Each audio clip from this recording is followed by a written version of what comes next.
Your honour, मैं wait कर रही थी। मैं अपने काबिल दोस्त को बोलने का मौका दे रही थी, क्योंकि जब मैं अपने सभी गवाहों को बुला लूँगी, इनके पास बोलने के लिए कुछ नहीं बचेगा। मेरे काबिल दोस्त ने बहुत ही खूबसूरती से इस अदालत को गुमराह करने की कोशिश की। कहानी तो बहुत ही अच्छी थी, मगर अफसोस अधूरी थी। योर ऑनर, हम सब ये जानते हैं कि इस अदालत के लिए ये जानना कि खून हुआ था कि नहीं उतना ही ज़रूरी है जितना ये जानना कि इस खून के पीछे मकसद क्या था। मेरे काबिल दोस्त ने कत्ल वाली रात को मेरे मुवक्किल और उनके बीवी के बीच हुई बातचीत का वो हिस्सा इस अदालत को बताया है जो इस कहानी को एक तरफा बना देता है। उस रात असल बातचीत क्या हुई थी, ये बताने के लिए मैं अपनी पहली गवाह मिसेस सिल्वी को अदालत में बुलाना चाहूँगी। मिस सिल्वी, हाजिर हो। 19 जून को जब एक लंबे अरसे बाद मिसेस सरकार घर लौटे। सिल्वी, क्या कह रही हो तुम? हमारे बीच तो कुछ और तय हुआ था ना? जो तय हुआ था वो तब के ठीक था राम, पर अब हालात बदल चुके हैं।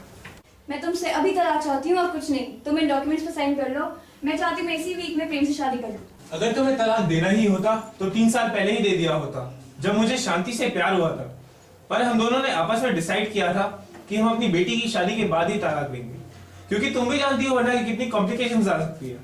पर अब इतनी जल्दी क्यों? राम, तुम मेरी बात नहीं समझ रहे हो। प्रेम का ट्रांसफर हो गया और वो हमेशा के लिए इटली जा रहा है, इसलिए मैं भी चाहती हूँ कि मैं भी उसके साथ जाऊँ as is lawfully married wife. प्रेम का क्या है, वो तो कभी भी जा सकता है। तुम समझने की कोशिश करो।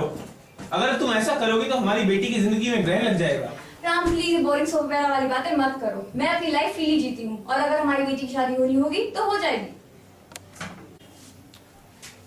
ठीक है, मैं इन पेपर्स पे साइन कर दूंगा, मगर मेरी एक शर्त है कि तुम इस बात को पब्लिक तब तक नहीं करोगी जब तक डॉली की शादी ना हो जाए। ये बात तुम्हारे, मेरे और प्रेम के अलावा कोई नहीं जानेगा। ठीक है, आफ्टर ऑल मैं तो अपनी बेटी का भलाई चाहती हूँ। मैं अपनी तरफ से तो वादा करती हूँ कि मैं कुछ पब्लिक नहीं करूंगी, लेकिन मैं प्रेम की तरफ से कुछ नहीं कह सकती।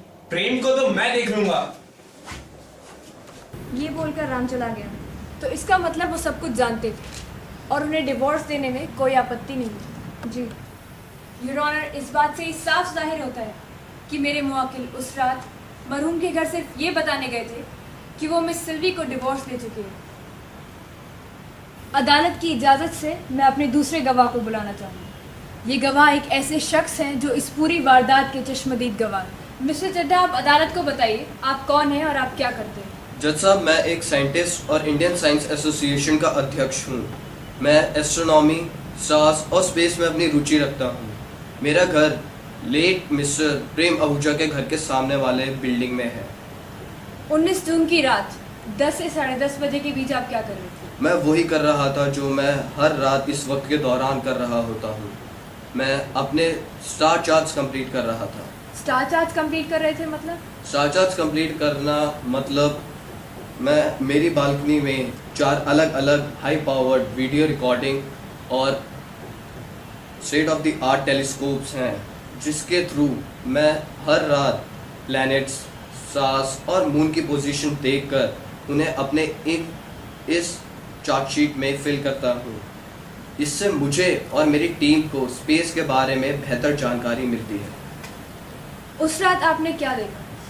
उस रात को एज यूजुअल मैं चार्ट्स फिल कर रहा था कि एकदम से मुझे एक गोली के चलने की आवाज़ आई और मैंने देखा